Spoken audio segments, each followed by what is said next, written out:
డబ్బుల కోసం కొంతమంది యజమానులు టంగుస్ మాంజాని అమ్మడం లాంటివి చేస్తున్నారు.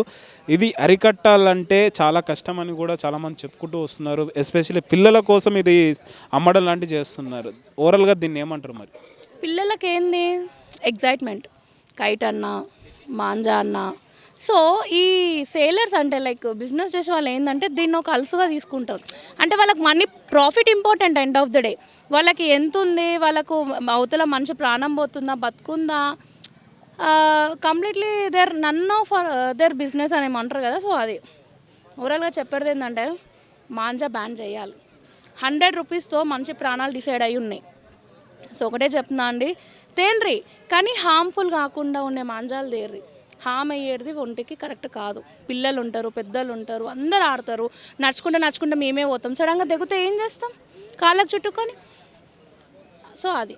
యానిమల్స్ కూడా చాలా ఎఫెక్ట్ అవుతుంది. ఎస్పెషల్లీ బర్డ్స్ ఉంటాయి కదా! అవును.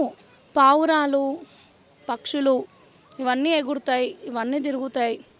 సో కొంచెం కన్సిడర్ చేయండి. ఇవన్నీ కాకుండా కొంచెం ఏదో ఒక జాగ్రత్తలు తీసుకోండి. మనిషి ప్రాణానికే తీస్తలేరు మీరు జాగ్రత్త. ఎక్కడెక్కడనో మర్డర్లు, రేపులు ఇవన్నీ జరుగుతాయి. ఇక ఆఫ్టర్ ఆల్ ఈ మాంజా గురించి ఏం పట్టించుకుంటారు అని చెప్పేసి నాకు అనిపిస్తుంది గవర్నమెంట్. ఫైనల్‌గా కైట్స్ లవర్స్‌కి ఏం చెప్తారు? డర్ట్స్ సేఫ్గా ఎగరేయుర్రి. ఆ 10 రూపాయల పతంగి పోతే ఓనియుర్రి. మళ్ళీ 10 రూపాయలు పెట్టి తెచ్చుకోర్రి. పతంగి ఎన్నుకూరికి ప్రాణాల మీద తెచ్చుకోకూరు. కరెంట్ షాకులు కొడతాయి, స్లిప్ అయి పడతాం, మాంజా తెగుతుంది. లైక్ ఇలాంటి చాలా యాక్టివిటీస్ జరుగుతాయి. సో రోడ్ల మీద నాకు గయ్యందని చెప్పి ఉరకకూర్రి. మీ ప్రాణాలే పోతాయి అక్కడ. చాలా ప్రాణాలు పోయినాయి ఇట్లా. సో కొంచెం సేఫ్ అండ్ సెక్యూర్గా సెలబ్రేట్ చేసుకోండి. Happy Sankranti advance. Happy Sankranti అని మీరు చెప్పారు కదా! సో సంక్రాంతి సెలబ్రేషన్స్ మామూలుగా ఎలా చేసుకుంటారు అంటే ఏం చెప్తారు? డ్యూట్ మేము తెలంగాణ కాబట్టి పెద్దగా మాకు ఏముండదు. కాకపోతే అప్పాలు, మురుకులు, గర్జలు, పూరీలు, నాన్ వెజ్ ఉంటుంది మొత్తం.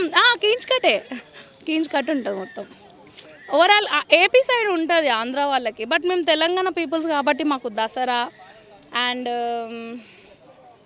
ఇంకా బోనాల పండగ, రాఖీ ఫెస్టివల్, వినాయక చవితికి నాన్ వెజ్ తినం. సో ఇలాంటివి మాకు నడుస్తాయి. సో ఈ సంక్రాంతికి ఏముందని నార్మల్గా చికెనో, మటనో, కొత్త పెళ్ళైన వాళ్ళు అల్లుళ్ళు వస్తారు, మటనో, చికెనో, బోటో, ముక్కనో, తలకాయ కూరనో పెడతారు. అట్లా అయితే మాంజాని బ్యాన్ చేయాలనేసి అంటున్నారు. ఎగ్జాక్ట్లీ, ఖచ్చితంగా బ్యాన్ చేయాలి. ఎందుకంటే అది ఎంత హామ్ తెలుసా, లిటరలీ ఎవరికి ఏమైనా ప్రాబ్లమే కదా దాంతో. ఇప్పుడు బైక్ మీద వెళ్ళేటోళ్ళకి, ఆడుకునేటోళ్ళకి, పిల్లలకి, పెద్దలకి ఎవరికైనా బాధనే.